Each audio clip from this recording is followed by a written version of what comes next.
नमस्कार मेरे प्यारे विद्यार्थियों, मैं आदित्य शर्मा आपका एक बार फिर स्वागत करता हूं आपके अपने चैनल शर्मा जी की पीसी पाठशाला में। तो लास्ट वीडियो में हमने इलेक्ट्रिक चार्ज के बारे में पूरी इन्फॉर्मेशन प्राप्त कर ली थी और इस वीडियो में हम प्रॉपर्टी ऑफ चार्ज के बारे में बात करने जा रहे हैं।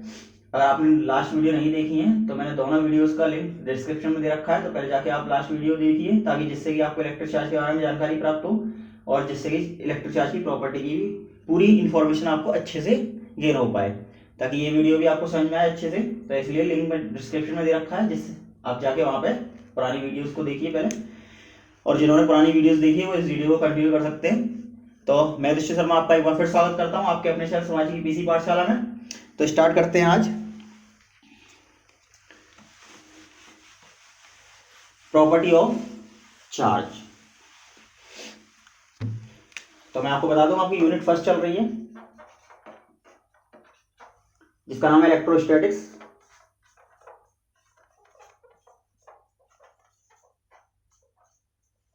और इलेक्ट्रोस्टैटिक्स में भी हम फर्स्ट चैप्टर कवर कर रहे हैं जिसका नाम है इलेक्ट्रिक चार्ज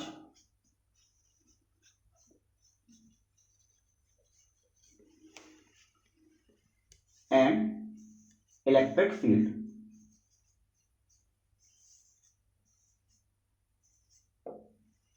तो electric charge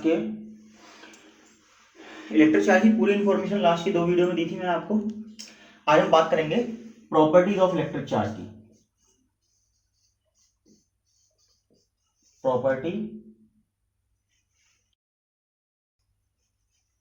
properties of electric charge.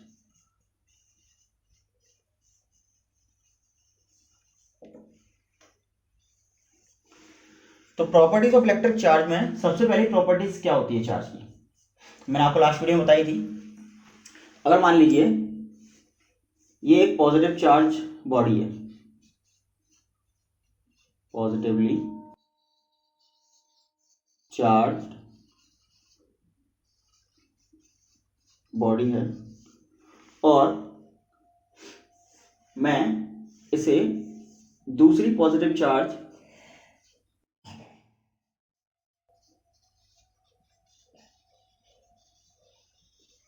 Body के नियर लेके आता हूं, तो यहां पर आपको क्या देखने को मिलेगा, यहां पे आपको देखने को मिलेगा कि ये दोनों बॉडी एक दूसरे से दूर हट जाएंगी। ये दोनों बॉडी एक दूसरे से दूर हट जाएंगी, इस तरीके से ये दूर हट जाएंगी। तो यहां पर आपको रिपल्शन देखने को मिलेगा। यहां पे आपको क्या दिखेगा, रिपल्शन दिखेगा। अगर यही सेम केस मैं एक नेगेटिव चार्ज बॉडी ले आऊं पास में, दोनों ये बॉडी कैसी हैं, नेगेटिवली चार्ज बॉडी।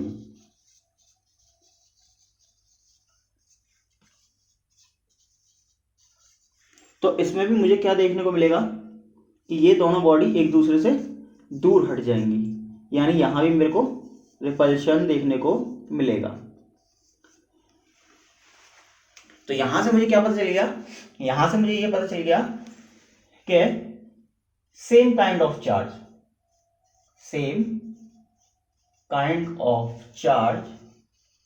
जिन्हें हम कहते हैं लाइक चार्ज, जिन्हें हम क्या कहते हैं, लाइक चार्ज, क्या करते हैं एक दूसरे से, रिपेल ईच अदर। और अगर मैं अपोजिट चार्ज ले लूं, मान लीजिए मैंने एक पॉजिटिवली चार्ज बॉडी ले ली और एक नेगेटिवली चार्ज बॉडी ले ली। यह है आपकी positively charge body,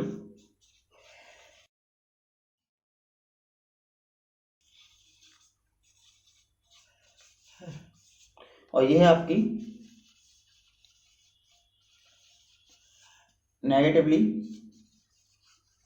charge body.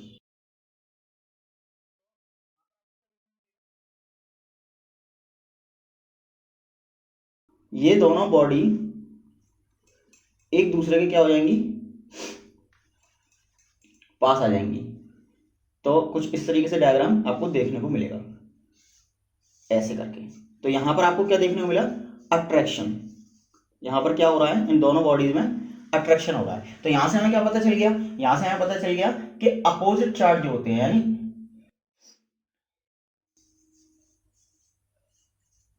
Opposite charge, जिन्हें हम कहते हैं अनलाइक चार्ज, वो क्या करते हैं, एक दूसरे को अट्रैक्ट करते हैं ना, attract each other, attract each other.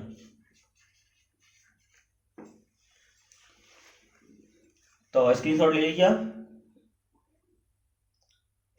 तो आपको समझ में आ गया होगा, जो सेम काइंड चार्ज होते हैं, जैसे पॉजिटिवली चार्ज जो बॉडी होती है वो एक दूसरे को रिपल्शन करती है, रिपेल करती है, नेगेटिव चार्ज बॉडी एक दूसरे को रिपेल करती है, लेकिन पॉजिटिव और नेगेटिव चार्ज बॉडी एक दूसरे को अट्रैक्ट करती है। यानी ये कह सकते हैं कि पॉजिटिव चार्ज बॉडी एक दूसरे से दूर भागेंगी, नेगेटिव चार्ज बॉडी भी एक दूसरे से दूर भागेंगी, लेकिन पॉजिटिव और नेगेटिवली चार्ज बॉडी एक दूसरे को अट्रैक्ट करेंगी।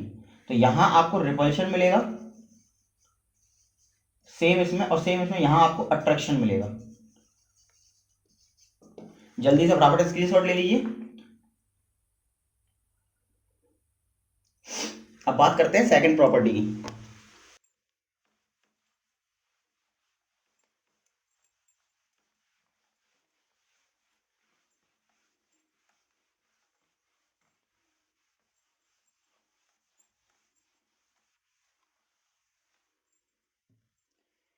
सेकंड प्रॉपर्टी आपकी क्या कहती है, सेकंड प्रॉपर्टी है, मान लीजिए हमने क्या बताया था लास्ट वीडियो में कि deficiency of electron, deficiency of electron, जब इलेक्ट्रॉन की कमी हो जाती है तो वहां पर क्या होता है, वहां पर बॉडी पॉजिटिवली चार्ज हो जाती है, वहां पर बॉडी कैसी हो जाती है, पॉजिटिवली चार्ज हो जाती है। क्यों, क्योंकि डेफिशिएंसी ऑफ इलेक्ट्रॉन, इलेक्ट्रॉन की कमी हो गई, इलेक्ट्रॉन निकल चुके हैं, तो जब इलेक्ट्रॉन निकल जाएंगे तो नेगेटिव चार्ज निकल जाएगा बॉडी से नेगेटिव चार्ज निकल जाएगा, तो क्या होगा, पॉजिटिव चार्ज बचेगा बॉडी पर। लेकिन वहीं पर जब एक्सेस ऑफ इलेक्ट्रॉन हो जाता है, एक्सेस ऑफ इलेक्ट्रॉन में क्या होता है, बॉडी आपकी नेगेटिवली चार्ज हो जाती है, बॉडी आपकी नेगेटिवली चार्ज हो जाती है। तो यहां पर नेगेटिवली चार्ज क्यों होती है, क्योंकि एक्सेस ऑफ इलेक्ट्रॉन आ जाता है। एक्सेस ऑफ इलेक्ट्रॉन में क्या होता है कि इलेक्ट्रॉन बॉडी पे आ जाते हैं, तो बॉडी पे इलेक्ट्रॉन आ जाएंगे तो वो नेगेटिव चार्ज ले आएंगे उस पे बॉडी पे, तो नेगेटिव चार्ज हो जाती है वो बॉडी। अब यहां पर मैं ये पूछना चाहता हूं आपसे कि क्या बॉडी के मास में अंतर आएगा, यानी अगर कोई बॉडी चार्ज बॉडी है, एक अनचार्ज बॉडी है, जिसे मैं न्यूट्रल भी कह सकता हूं, न्यूट्रल बॉडी है, और इसी बॉडी को मैंने जब चार्ज कर दिया, जब इसी बॉडी को मैंने चार्ज कर दिया, तो क्या इसके मास में और इस चार्ज बॉडी के मास में डिफरेंस होगा, या फिर ये बॉडी के मास जो होंगे, इसे एम डैश मान लीजिए, क्या ये इक्वल होंगे, तो कौन सी कंडीशन होगी, या वो नॉट इक्वल होंगे या फिर इक्वल होंगे, ये सेकंड प्रॉपर्टी है। तो मैं आपको समझाता हूं कि मास में चेंजेस होता है, अगर किसी बॉडी को चार्ज करते हैं तो क्या मास में चेंजेस होता है या नहीं होता है, अगर होता है तो कैसे पता करते हैं कितना होता है। तो देखिए हम जानते हैं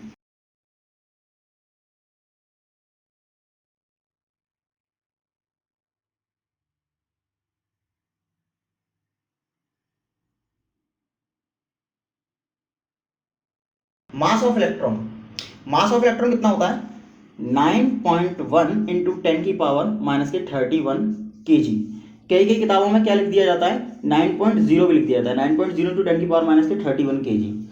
तो दोनों ही आपकी वैल्यूज सही हैं और नियरली क्लोज हैं, तो ऐसी कोई प्रॉब्लम नहीं है। तो आप खुद सोचिए, अगर मान लीजिए कोई ए बॉडी है और कोई बी बॉडी है, ये बी बॉडी को ए बॉडी से हमने रब कराया, तो मान लीजिए 2 इलेक्ट्रॉन इसमें से निकल के बी बॉडी में चले गए।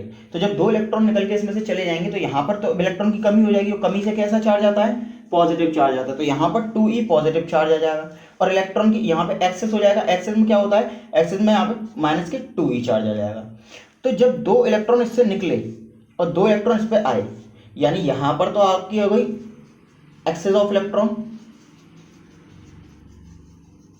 और यहां पर आपका हो गया डेफिशिएंसी ऑफ इलेक्ट्रॉन या फिर लैक ऑफ इलेक्ट्रॉन लिख लीजिए।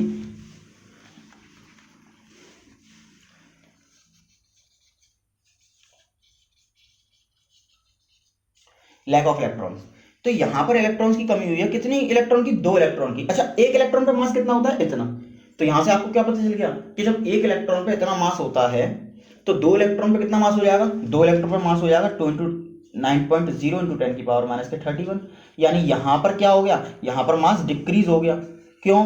क्योंकि यहां से इलेक्ट्रॉन निकल चुके हैं, जा चुके हैं, तो अपना मास लेके चले जाएंगे। और यहां पर इतना ही मास क्या हो जाएगा? 9.0 इंटू 10 की पावर माइनस के 31 kg। यहां पर इतना ही मास क्या हो जाएगा? इंक्रीज हो जाएगा। यहां पर इतना ही मास क्या हो जाएगा? इंक्रीज हो जाएगा। क्यों? क्योंकि यहाँ पे इलेक्ट्रॉन अपने आप को लेकर आए हैं, यहाँ पर इलेक्ट्रॉन की अधिकता हो गई है, तो जाहिर सी बात है वो अपना मास भी लेके आए होंगे। तो यहां से हमें क्या पता चल गया? इसका स्क्रीनशॉट ले लीजिए, फिर लिख के दिखाते हैं।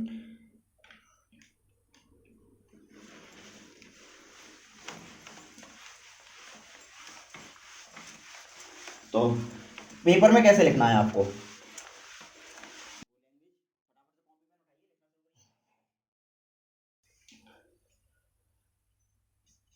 Mass of an object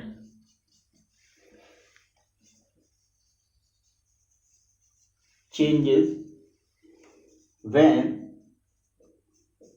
it is charged.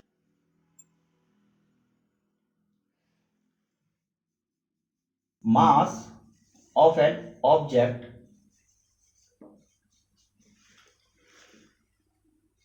decreases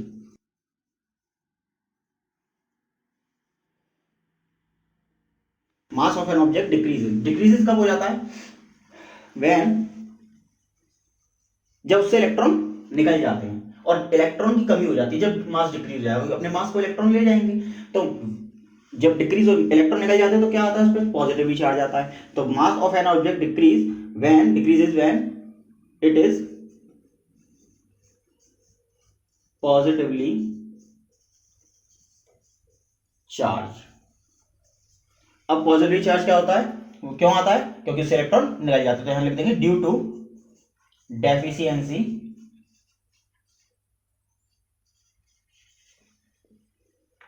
of electrons. और इसी में आगे लिखेंगे, इसका फर्स्ट पॉइंट ये हो गया और ये सेकंड पॉइंट लिख देंगे इसी में, mass of an object increases when.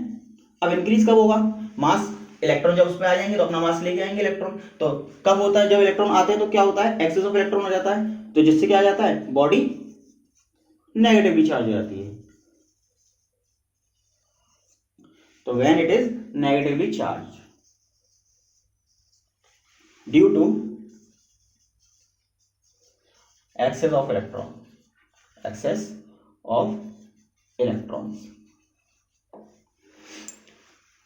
तो स्क्रीनशॉट ले लीजिए इसका फटाफट से।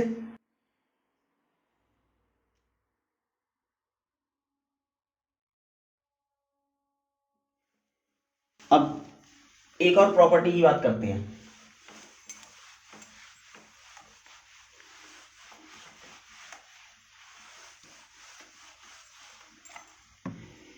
ये आपकी तीसरे नंबर की प्रॉपर्टी है। पहला और दूसरी प्रॉपर्टी हो चुकी। तीसरे नंबर की प्रॉपर्टी है additive property of charge. Additive property of charge. अब देखिए भाई, चार्ज कैसी क्वांटिटी है? Charge is a scalar quantity. तो लिख देते हैं charge is a scalar quantity. अब स्केलर क्वांटिटी क्या? स्केलर क्वांटिटी वो क्वांटिटी होती है जिसे हमें रिप्रेजेंट करने के लिए केवल मैग्नीट्यूड की जरूरत होती है, डायरेक्शन की नहीं होती है। तो यहां पर क्या है? केवल मैग्नीट्यूड की जरूरत है। और मैग्नीट्यूड को क्या होता है? सिंपल एल्जेब्रिक रूल जो होते हैं आपको, जैसे 2 और 2 4 होते हैं, 3 और 3 6 होते हैं, ये सब सिंपल एल्जेब्रिक रूल्स के द्वारा जोड़े घटाया जा सकता है। 5 में से 2 गए तो 3 बचे। तो ऐसे ही चार्ज को सिंपल एल्जेब्रिक रूल के थ्रू जोड़ा और घटाया जा सकता है। तो और मान लीजिए एक कंटेनर है आपके पास और उसमें 5e चार्ज रखा है, एक में प्लस के 7e चार्ज रखा है, इसी में 7e चार्ज रखा है, इसी में प्लस के 8e चार्ज रखा है और 4e चार्ज रखा है। तो इन द एंड इस पर नेट चार्ज कितना होगा? तो आपको नेट चार्ज निकालने के लिए सिंपल अर्थमेटिक रूल लगाना है, एल्जेब्रिक अर्थमेटिक रूल लगाना है। क्या कि 5e माइनस के plus 7e plus 8e plus minus के 4e। तो इस तरीके से 5e plus 7e plus 8e minus के 4e, यहाँ पे माइनस e और 4e कितना हो जाएगा? 7e 8e माइनस के 9e, और ये यहाँ से कट जाएंगे, कट पिट के आपका आ जाएगा आंसर 6e। यानी इन द एंड पर जो नेट चार्ज होगा 6e होगा। कितना होगा? 6e, वो भी कैसा? पॉजिटिव, वो भी कैसा? पॉजिटिव चार्ज होगा। तो यहाँ से क्या सीखा हमने कि चार्ज को सिंपल अलजेब्रिक रूल के अकॉर्डिंग जोड़ा और घटाया जा सकता है, जोड़ा और घटाया जा सकता है। तो अब लिख लीजिए electric charge, electric charge adds up according to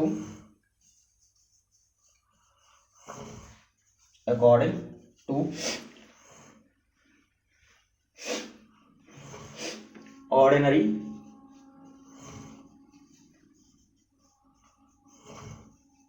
arithmetic law। Example लिख लीजिए if plus q1 and minus q2 charge adds up, then the net charge will be, क्या हो जाएगा आपका? q1 प्लस माइनस के q2, इन द एंड आ जाएगा आपका q1 minus के q2। स्क्रीनशॉट ले लीजिए। तो नेक्स्ट प्रॉपर्टी की बात करते हैं। नेक्स्ट प्रॉपर्टी आपकी 4 number, quantization of charge. Quantization of charge, जिसे हम कह देते हैं atomicity of charge.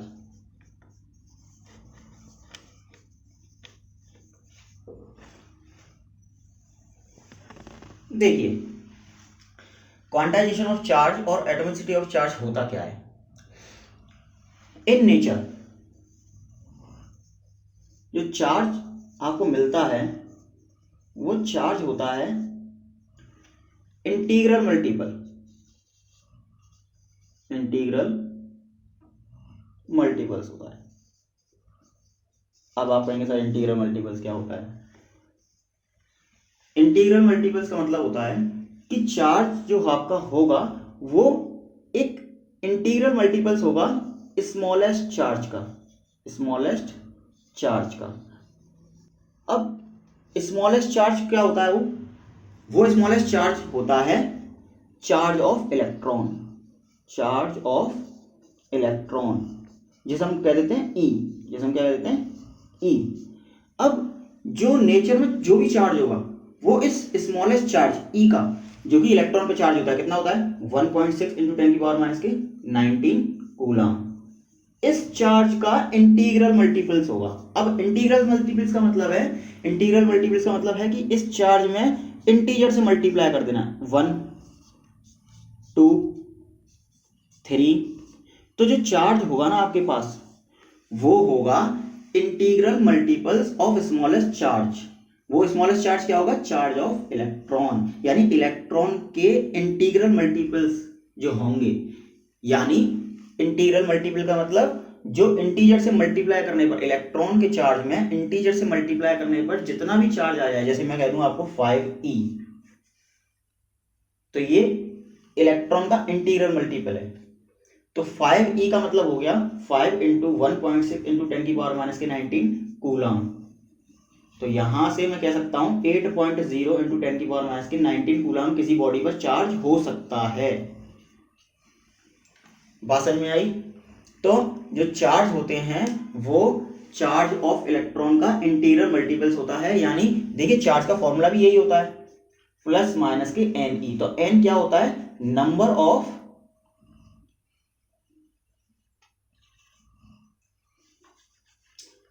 Of electrons जो कि आपके डेफिसिट हुए हैं यानी कमी हुए हैं या फिर एक्सेस में आ गए हैं, एक्सेस इलेक्ट्रॉन। तो इलेक्ट्रॉन जब जाता है ना किसी बॉडी पर तो वो पूरा जाता है।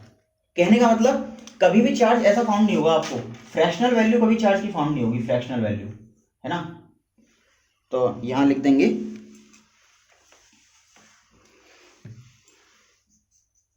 No charge is found in fraction of e. E के फ्रैक्शन में कोई चार्ज नहीं मिलेगा, जैसे आपको 7/2 चार्ज नहीं मिलेगा। क्यों? क्योंकि इलेक्ट्रॉन अब अगर 7/2 का मतलब क्या हो जाएगा 3.5 तो ये फ्रैक्शनल वैल्यू हो गई यानी 3.5। अब भाई 3 और आधा, 3 इलेक्ट्रॉन चले जाएंगे, ठीक है भाई, प्लस के 3 चार्ज हो सकता है, माइनस के 3 चार्ज हो सकता है, बट 3.5 आप 0.5 का क्या मतलब है, आधा इलेक्ट्रॉन जाएगा फिर किसी बॉडी पर ना, इलेक्ट्रॉन जाता है तो पूरा ही जाता है, नहीं तो नहीं जाता है। तो यहां पर यही समझाना है कि क्वांटाइजेशन ऑफ चार्ज का मतलब क्या है। क्वांटाइजेशन चार्ज का मतलब ही यही है कि जो जो चार्ज होता है आपका किसी बॉडी पर क्रिएट, जो चार्ज होता है, जो चार्ज डेवलप होता है वो चार्ज इलेक्ट्रॉन का इंटीग्रल मल्टीपल होता है, यानी एक ऐसी संख्या से मल्टीप्लाई, एक ऐसे नंबर से मल्टीप्लाई करना है जो इंटीजर हो, जो इंटीजर होता है। फ्रैक्शनल वैल्यू से मल्टीप्लाई नहीं होता है, फ्रैक्शनल वैल्यू यानी जो चार्ज होगा वो आपका फ्रैक्शन वैल्यू में नहीं होगा, ई की फ्रैक्शन वैल्यू में नहीं होगा। जैसे 5.8 इलेक्ट्रॉन ये चार्ज नहीं होगा, आप पे लिख दिया जाए 5/2 इलेक्ट्रॉन ये चार्ज नहीं होगा। एक डेसिमल वैल्यू और एक फ्रैक्शन वैल्यू, फ्रैक्शन वैल्यू से ही डेसिमल वैल्यू मिलती है, तो आपको एक फ्रैक्शन वैल्यू नहीं होना चाहिए और डेसिमल वैल्यू नहीं होना चाहिए। किसी भी बॉडी पर चार्ज उसका इलेक्ट्रॉन के इंटीग्रल मल्टीपल के बराबर होता है। तो इसको लिख लेते हैं, इसकी स्क्रीनशॉट ले लीजिए। तो इसको लिख लेते हैं, कैसे लिखेंगे आप,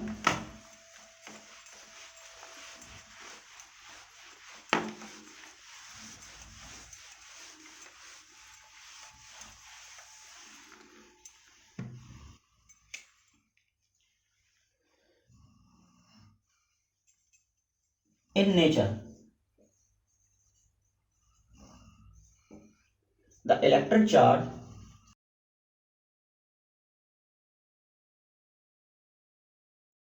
in nature the electric charge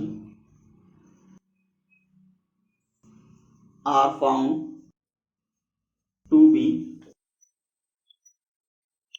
made up of a smaller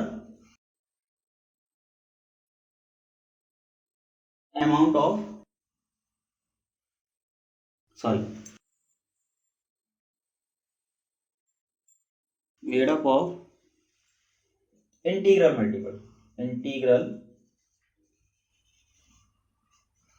multiples of a small amount of charge। यानी किसी भी बॉडी पर जो चार्ज आपको मिलेगा वो इंटीग्रल मल्टीपल्स होगा a smaller amount of charge का। अब ये स्मॉलर अमाउंट क्या होता है, this smaller amount of charge is 1.6 into 10⁻⁻19 Coulomb and is the, ये जो है क्या है, चार्ज ऑफ इलेक्ट्रॉन है, is the charge of electron. it is denoted by it is denoted by small e। अब स्मॉल e चार्ज सबसे छोटा charge सबसे कम चार्ज क्या होगा, स्मॉल ई। क्योंकि देखिए अगर मैं चार्ज का फॉर्मूला हूँ क्यू बराबर प्लस माइनस के एन ई, तो एन की जो छोटी वैल्यू है इंटीजर में वो क्या होगी, 1 होगी। तो मैं 1 जैसे ही लिखूंगा तो क्यू बराबर क्या आ जाएगा मेरा, प्लस माइनस के ई। तो सबसे छोटा चार्ज जो नेचर में होगा वो क्या होगा, ई। तो सबसे छोटे चार्ज को ही हम क्या मान लेते हैं, एलिमेंट्री चार्ज, जिसे हम क्या कहते हैं, एलिमेंट्री चार्ज।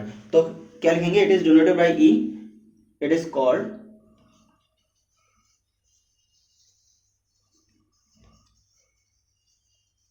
Elementary charge. और क्या कहते हैं, क्वांटम ऑफ चार्ज, और कहते हैं, क्या कहते हैं, क्वांटम ऑफ चार्ज। यहां एन बराबर आपका जो है वो पॉजिटिव इंटीजर है या फिर पॉजिटिव और नेगेटिव इंटीजर है। तो आपका जो चार्ज फाइंड होगा वो कैसा होगा, या तो प्लस ई होगा, प्लस 2 ई होगा, प्लस 3 ई होगा, plus dot dot dot plus n e होगा। एन वैल्यू क्या है, 1 2 3 इंटीजर है बहुत सारे। ऐसे ही क्या चार्ज होगा, माइनस के ई हो सकता है, माइनस के 2 ई हो सकता है, माइनस के 3 ई हो सकता है, डॉट डॉट डॉट माइनस के एन ई हो सकता है ना। तो ये चार्ज तो नेचर में मिल सकते हैं, बट कौन से चार्ज नहीं मिलेंगे आपको, नो चार्ज इज फाउंड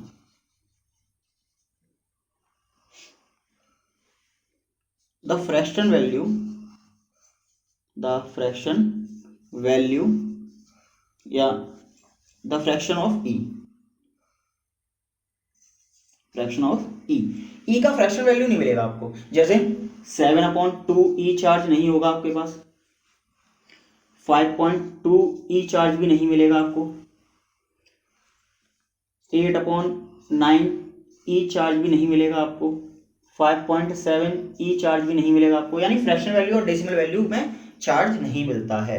हमेशा चार्ज जो होता है ई का इंटीग्रल मल्टीपल होता है। इंटीग्रल मल्टीपल का मतलब है कि किसी भी एक पॉजिटिव या नेगेटिव इंटीजर से ई में मल्टीप्लाई कर देना, ये है इंटीग्रल मल्टीपल का मतलब। तो स्क्रीनशॉट ले लीजिए।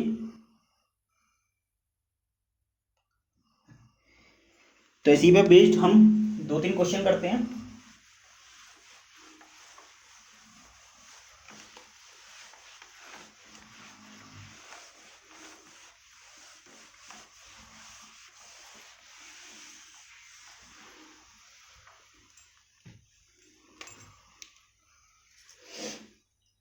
Question number first,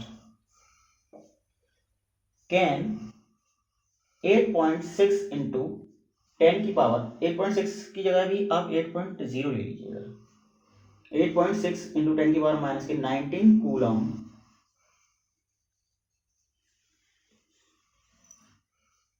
charge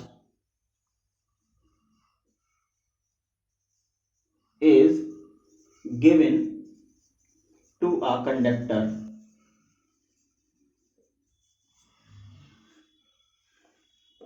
explain।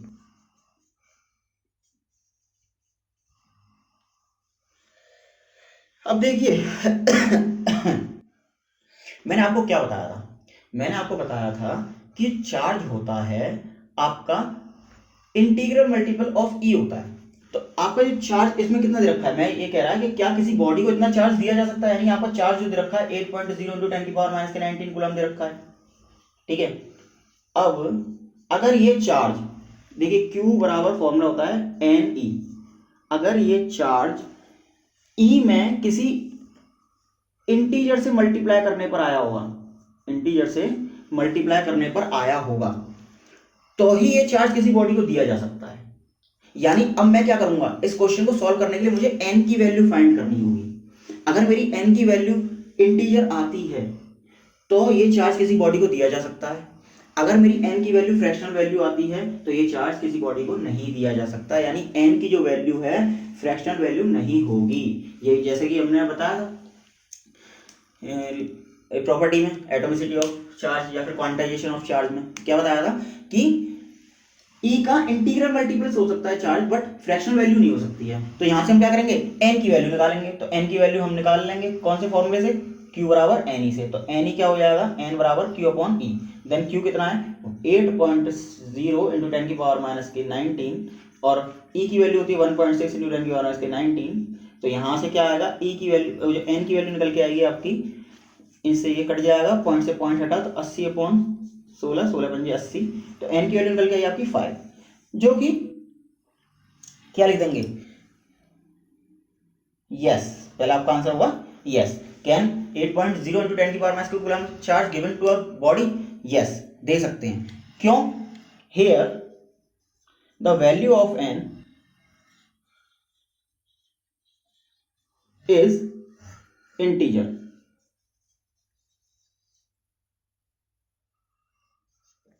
Is that क्या लिखेंगे, 8.0 इंटू 10 की पावर माइनस के 19 कूलम चार्ज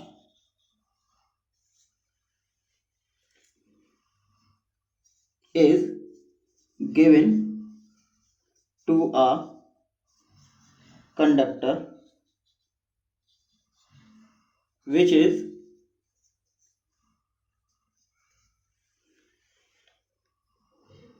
नहीं, because it is integral multiple of E।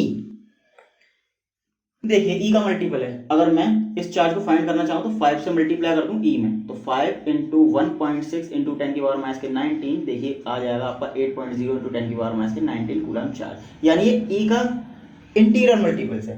8.4 coulomb is given to a conductor because it is integral multiples of E, which is कितना होता है, which is 1.6 into 10 की power minus के 19 होता है ना। जो इंटीग्रल मल्टीपल E की वैल्यू क्या होती है, 1.6 इंटू 10 की पावर माइनस के 19 कूलम। तो स्क्रीनशॉट ले लीजिए, एक और क्वेश्चन दूंगा फिर मैं आपको।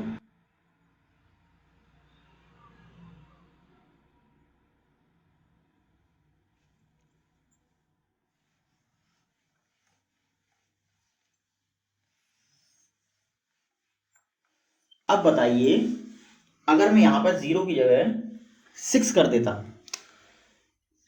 तो क्या ये चार्ज किसी बॉडी को दिया जा सकता है। कैन 8.6 इंटू 10 की पावर माइनस के 19 coulomb charge is given to a conductor, explain. तो अभी मैंने आपको बताया, अगर ये चार्ज E का इंटीग्रल मल्टीपल होगा तो ये चार्ज किसी बॉडी को दिया जा सकता है, अगर नहीं होगा तो नहीं दिया जा सकता है। तो यहां पर फिर हम क्या निकालेंगे, वैल्यू ऑफ n निकालेंगे। क्या निकालेंगे, वैल्यू ऑफ n निकाल लो। तो Q बराबर एन ई से n निकाल लेंगे, Q अपॉन ई। तो यहां पर जो Q है 8.6 इंटू 10 की पावर माइनस के 19 कूलम और 1.6 इंटू 10 की पावर माइनस के 19, तो ये 8.6 86 हो जाएगा, पॉइंट से पॉइंट कट जाएगा, 16 आ जाएगा। तो n की वैल्यू आपकी लगभग 0.5 आएगी, जो कि फ्रैक्शनल वैल्यू है, फ्रैक्शनल वैल्यू है। जबकि मैंने आपको बताया था n क्या होना चाहिए, इंटीग्रल मल्टीपल। इंटीग्रल मल्टीपल का मतलब क्या है, इंटीजर होना चाहिए। तो क्या ये चार्ज किसी बॉडी को दिया जा सकता है, नहीं दिया जा सकता। तो लिख देंगे नो। क्या लिख देंगे, नो, और बाकी वही लिख देंगे जो मैंने पिछली क्वेश्चन में लिखवाया। ठीक है, स्क्रीनशॉट ले लीजिए। और एक और क्वेश्चन देता हूं आपको होमवर्क के लिए, लिखिए, होमवर्क ले लीजिए।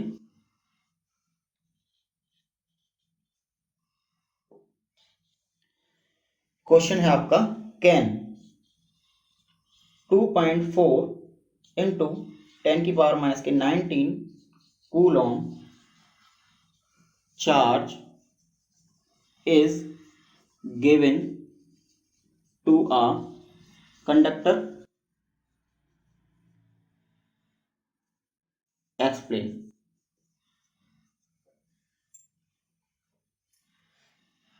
ठीक है, स्क्रीनशॉट ले लीजिए। तो बात करते हैं नेक्स्ट प्रॉपर्टी की। नेक्स्ट प्रॉपर्टी क्या है, कंजर्वेशन ऑफ चार्ज। तो आप जानते हैं जहां भी कंजर्वेशन शब्द लग जाता है तो वहां क्या लग जाता है, neither be created nor be destroyed, ना तो उत्पन्न किया जा सकता है ना ही खत्म किया जा सकता है। Can only transfer be one object to another object, यानी एक बॉडी से दूसरी बॉडी पर ट्रांसफर किया जा सकता है सिर्फ। तो यानी चार्ज को ना तो खत्म किया जा सकता है ना ही बनाया जा सकता है, चार्ज ना तो बनाया जा सकता है नेचर में ना ही खत्म किया जा सकता है, बस एक बॉडी से दूसरी बॉडी पर ट्रांसफर किया जा सकता है। तो लिख लेंगे conservation of charge, conservation of charge. क्या लिखेंगे, the total amount of charge,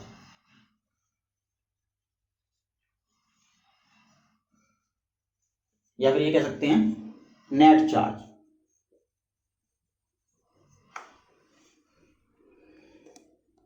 is an isolated system. ओहो आइसोलेटेड, ये कौन सा वर्ड लिख दिया, isolated system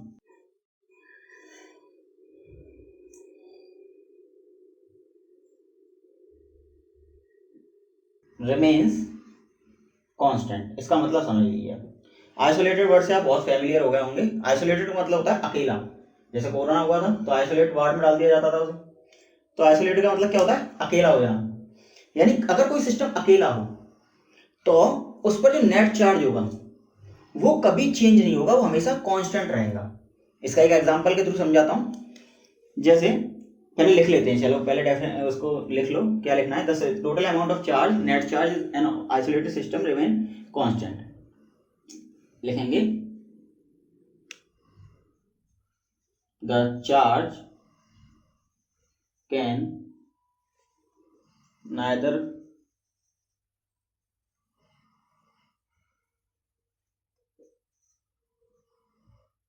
be created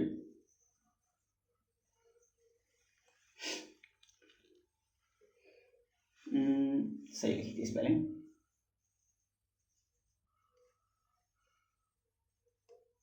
neither be created nor be destroyed, can only be transferred one object to another object. This is the law of conservation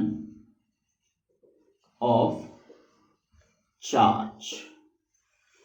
देखिए the total amount of charge या net charge in isolated system remain constant, यानी किसी भी body पर या isolated system पर जो charge होता है वो कांस्टेंट होता है। जैसे एक एग्जांपल के थ्रू मैं बस समझाऊं, एक आइसोलेटेड सिस्टम है, एक ये डब्बा है एक तरह से, इस पर प्लस के 7e चार्ज है, एक बॉडी रखी है इसमें ए जिस पर प्लस के 7e चार्ज है, एक बॉडी रखी है इस पर बी प्लस के 5e चार्ज है।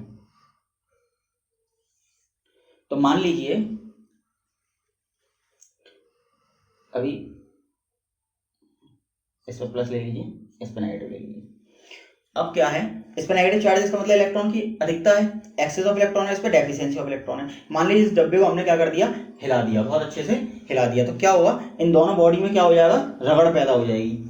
अब हिलाएंगे तो अंदर एक दूसरे से टकराएंगे ये बॉडी। मान लीजिए यहाँ से 2 इलेक्ट्रॉन इधर ट्रांसफर हो गए, मान लीजिए 2 इलेक्ट्रॉन यहाँ से ट्रांसफर हो गए, देन ये आफ्टर है इनिशियल पोजिशन, मान लीजिए इनिशियल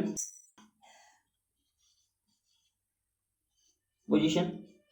तो इनिशियल पोजीशन में नेट चार्ज कितना है पहले बताइए, चलिए इनिशियल पोजीशन में नेट चार्ज कितना है, तो आप कहेंगे सर 7e माइनस के 5e, इन द एंड निकल के आ गया आपका 2e। Very good.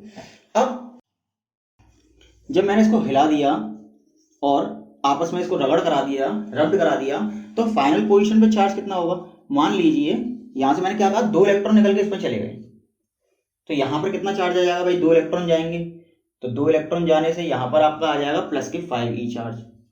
ये चलिए दो नहीं लीजिए, तो इतने तो कंफ्यूजन हो जाएगा, 5 और 7 हो जाएगा। मान लीजिए 3 इलेक्ट्रॉन ले लीजिए ना, यहाँ पर इधर 7 और इधर 5 कर दिया आपने, तो नेट चार्ज ऐसे ही होगा सेम। 3 इलेक्ट्रॉन मान लीजिए, तो 3 इलेक्ट्रॉन यहाँ से क्या हो जाएगा, 3 पॉजिटिव चार्ज कम हो जाएगा, तो यहाँ पर क्या रह जाएगा, पॉजिटिव के 4e चार्ज रह जाएगा। और यहाँ से जब 2 इलेक्ट्रॉन चले जाएंगे तो यहाँ पर क्या रह जाएगा, माइनस के 3e चार्ज रह जाएगा। ये बात समझ में आती है आपको, बहुत अच्छे से समझ में आती है। अब तो मैंने लास्ट वीडियो में बहुत अच्छे से समझाई ये बात। तो 3 इलेक्ट्रॉन चले गए, तो सॉरी यहाँ पर 2 चार्ज रह जाएगा, है ना, 3 इलेक्ट्रॉन जा रहे हैं ना, 3 इलेक्ट्रॉन जा से 5 में से 3 गए, 2 बचे। अब मैं तुमसे कहूँ कि नेट चार्ज निकालो इस पर कितना है, तो तुम कहो नेट चार्ज कितना है, जोड़ लीजिए, प्लस के 4e माइनस के 2e in the and 2e। देखो नेट चार्ज रिमेन सेम,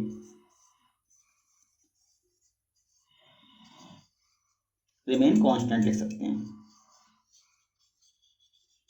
किसी भी बॉडी पर अगर वो आइसोलेटेड सिस्टम है, आइसोलेटेड सिस्टम का मतलब जिससे बाहर से कोई मतलब ना हो, जैसे बाहर से कोई मतलब ना हो, बाहर से चार्ज नहीं आ रहा है, अंदर ही अंदर चार्ज का ट्रांसफर हो रहा है, ठीक है। तो यहाँ से क्या हुआ कि 7e चार्ज था माइनस के 5e चार्ज था बी बॉडी पर, तो मैंने क्या इनिशियल चार्ज नेट चार्ज निकाला, इनिशियल पोजीशन पे 7e माइनस के 5e इन द एंड क्या निकल के आया 2e। मैंने इस बॉडी को, इस पूरे सिस्टम को हिला दिया और रबड़, इन दोनों ही रगड़ करा दी, तो इस मान लो 3 इलेक्ट्रॉन इस पर से निकल के चले गए, तो बी बॉडी पर कितने इलेक्ट्रॉन बचे, एक्सेस ऑफ इलेक्ट्रॉन माइनस के 2e, 3 इलेक्ट्रॉन निकल गए, इस बॉडी में 3 इलेक्ट्रॉन आ गए, तो 3 इलेक्ट्रॉन पॉजिटिव चार्ज को खत्म कर देंगे 3, तो बचेंगे माइनस प्लस के 4e चार्ज। तो अब मैं देखूं कि इन द एंड क्या नेट चार्ज है, तो in the end net charge 2 ही निकल रहा है। तो यही लिखा है, the total amount of charge या net charge is on isolated system remain constant, the charge can neither be created and nor be destroyed, can only be transfer one object to another object, this is the law of conservation of charge. तो इसी को एक और example के through समझ लेते हैं, screenshot ले लीजिए। चलिए बढ़िया से एक और एग्जांपल के थ्रू समझाता हूँ इस चीज को। देखिए मान लो कोई ए बॉडी है जिस पर 5 इलेक्ट्रॉन है, तो 5 ही प्रोटॉन होंगे, क्योंकि ये इनिशियली इलेक्ट्रिफाइड न्यूट्रल है ना, ये न्यूट्रल बॉडी है ना, ये भी न्यूट्रल है, न्यूट्रल बॉडी। और एक न्यूट्रल बॉडी आपकी बी है जिस पर 5 और 7 मतलब नहीं कर जाऊंगा, सब 5 और 7 ले रहे हैं। इस पर ले लीजिए आप 10 ले लीजिए, 10e चार्ज है, तो 10 ही पॉजिटिव चार्ज होंगे क्योंकि ये भी न्यूट्रल बॉडी है ना। अब ये जो न्यूट्रल बॉडी है, अब मैंने क्या कर दिया, इन दोनों को रब करा दिया। अब रब कराने से क्या हुआ, मान लीजिए बी के इलेक्ट्रॉन टाइटली बाउंड नहीं थे और बी से 2 इलेक्ट्रॉन इस पर चले गए, बी से क्या हुआ, 2 इलेक्ट्रॉन इस पर चले गए। तो अगर मैं तुमसे अभी मैं रब नहीं करा था, चलो अभी मैं रब नहीं करा था, अगर मैं तुमसे पूछूं कि ये न्यूट्रल बॉडी है, इस पर चार्ज कितना है, तो आप कहेंगे सर इस पर जो चार्ज है वो 0 है क्योंकि न्यूट्रल बॉडी है, और इस पर चार्ज कितना है, इस पर कहेंगे 0 है। मैं कहूँ नेट चार्ज कितना है, तो आप कहेंगे सर नेट चार्ज भी 0 होगा क्योंकि 0 + 0 0 होता है। मैंने ओके। अब क्या हो रहा है, मैंने कहा कि बी ने इसको 3 इलेक्ट्रॉन दे दिए, मान लो 3 इलेक्ट्रॉन दे दिए, तो यहाँ पर कितना चार्ज आ जाएगा, ए पर चार्ज आ जाएगा आपका माइनस के 3e, और बी पर कितना चार्ज आ जाएगा आपका प्लस के 3e। कितना चार्ज आ जाएगा, इतना चार्ज आ जाएगा। जब मैंने इनको रब करा दिया तो 3 इलेक्ट्रॉन बी से ए में आ गए। मैं कहूँ अब कितना नेट चार्ज है, तो सर कहेंगे पहली बॉडी पे सर चार्ज है माइनस के 3e और दूसरी बॉडी पे प्लस के 3, तो अब कितना नेट चार्ज, 0। तो नेट चार्ज जो देखा आपने वो रिमेन कांस्टेंट, यानी चार्ज को ना तो बनाया जा सकता है ना ही खत्म किया जा सकता है, बस एक बॉडी से दूसरी बॉडी में ट्रांसफर किया जा सकता है। यही आपका लॉ है कंजर्वेशन ऑफ चार्ज, है law of conservation of charge. Screenshot ले लीजिए, बस एक प्रॉपर्टी ऑफ पढ़ लीजिए, उसके बाद आपकी सभी प्रॉपर्टी खत्म हो जाती है।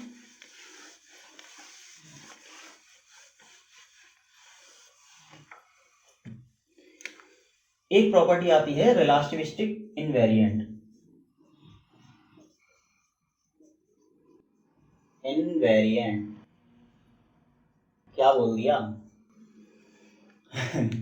रिलेटिविस्टिक इनवेरिएंट का मतलब क्या होता है, देखिए आइंस्टीन ने क्या बताया था कि जब मास जो होता है वो मोशन में जब होता है तो ये वेरी करता है, ये क्या करता है, वेरी करता है, यानी बदल जाता है।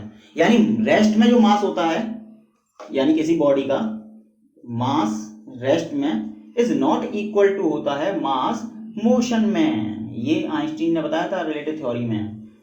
तो मोशन करते समय मास उसका चेंज हो जाता है, बट ऐसा ये वेरिएंट होता है। ये मास जो होता है रिलेटिविस्टिक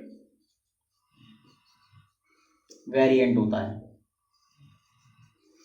बट ये रिलेटिविस्टिक इनवेरिएंट होता है। यानी यहां पर क्या लिखेंगे, charge does not change in motion. यानी यहां पर जो Q आपका रेस्ट में होगा वही आपका Q या मोशन में होगा। या फिर लिख सकते हैं कि चार्ज क्या है, does not depends on the motion, है ना। इसे मोशन से कोई मतलब नहीं है, चार्ज वही रहता है। बट ये रिलेटिविस्टिक वेरिएंट होता है। जैसे कि फॉर्मूला दिया था m बराबर m नॉट 1 माइनस के अंडर रूट में 1 माइनस के c square upon v square. इस फॉर्मूले से हमने क्या निकाला था कि मोशन में चार्ज ये आपका रेस्ट चार्ज होता है, रेस्ट चार्ज है, सॉरी रेस्ट मास है ना, रेस्ट मास है। और ये आपका मास इन मोशन, ये मोशन में मास है। तो आपको इस फॉर्मूले से मोशन में मास और रेस्ट मास में अंतर पता चलता है। ये आइंस्टीन ने दिया था फॉर्मूला। अब लेकिन ऐसा चार्ज में कुछ नहीं होता। अगर चार्ज मोशन में भी होगा तो चार्ज उतना ही रहेगा बॉडी पे। अगर बॉडी मोशन में भी होगी तो चार्ज बॉडी पे उतना ही रहेगा, और अगर बॉडी रेस्ट में होगी तो भी चार्ज उतना ही रहेगा। स्क्रीनशॉट ले लीजिए।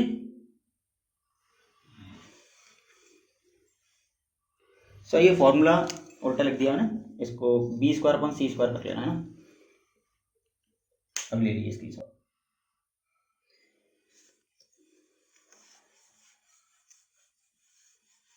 अब एक क्वेश्चन मैं आपको देता हूं, उसको बताइएगा क्वेश्चन को।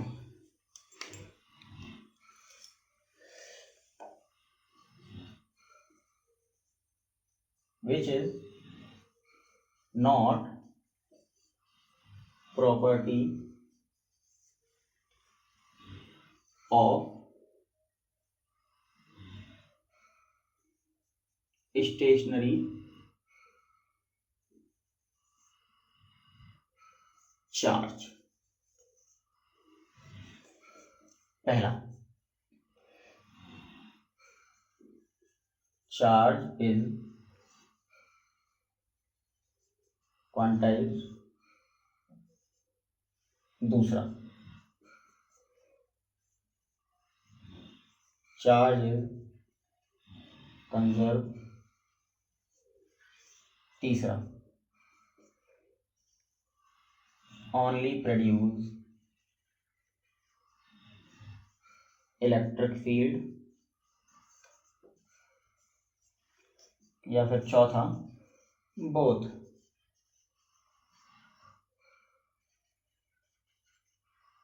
produce electric and magnetic field। तो स्टेशनरी चार्ज की कौन सी प्रॉपर्टी नहीं है ना। तो चार्ज इज क्वांटाइज, भाई चार्ज की प्रॉपर्टी है चार्ज इज क्वांटाइज, ये तो सही है आपका, इसमें सही ऑप्शन। तो चार्ज इज कंजर्वेशन, ये भी सही है आपका। आपको तो ये होता है ना विच इज नॉट, जो नहीं है, तो ये भी है। क्वांटाइजेशन ऑफ चार्ज पढ़ा था अभी हमने, कंजर्वेशन ऑफ चार्ज पढ़ा था। ओनली प्रोड्यूस इलेक्ट्रिक फील्ड, ये लास्ट वीडियो में पढ़ा था। जब स्टेशनरी चार्ज होता है तो इलेक्ट्रिक फील्ड प्रोड्यूस करता है, ये भी बात सही है। बट चार्ज जब मोशन में होता है तब इलेक्ट्रिक और मैग्नेटिक दोनों फील्ड प्रोड्यूस करता है। यानी चार्ज हमारा स्टेशनरी, यानी हमारा ये ऑप्शन ये वाला सही है, जो कि गलत बात है। इसमें ऑप्शन सही है लेकिन बात गलत है ना। Which is not property of stationary charge, ये प्रॉपर्टी नहीं है स्टेशनरी चार्ज की। ये चार्ज, ये किसकी प्रॉपर्टी है, ये आपकी डायनामिक चार्ज की प्रॉपर्टी है, डायनामिक चार्ज की प्रॉपर्टी है। यानी चार्ज इन मोशन, जब चार्ज मोशन में हो, है ना। और हमसे पूछ रहा है स्टेशनरी चार्ज की, तो ये स्टेशनरी चार्ज की प्रॉपर्टी है, ये चार्ज की प्रॉपर्टी है, ये भी चार्ज की प्रॉपर्टी है, स्टेशनरी चार्ज की प्रॉपर्टी है स्पेशली, है ना। ये स्पेशली स्टेशनरी चार्ज की प्रॉपर्टी है। This is not stationary charge की प्रॉपर्टी, ये स्टेशनरी चार्ज की प्रॉपर्टी नहीं है, ये है चार्ज इन मोशन, है ना। चेंज चार्ज लिख गया यार, इसे चार्ज कर लेना, चार्ज इन मोशन लिख लीजिए, सॉरी स्क्रीनशॉट ले लीजिए।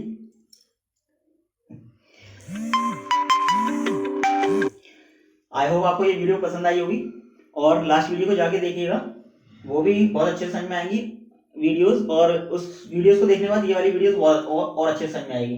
तो अपने फ्रेंडों को शेयर कीजिएगा ये वीडियोस ज़्यादा से ज़्यादा हो सके। तो इसी के साथ मैं ऋषि शर्मा आपसे विदा लेता हूँ। जय हिंद, जय भारत।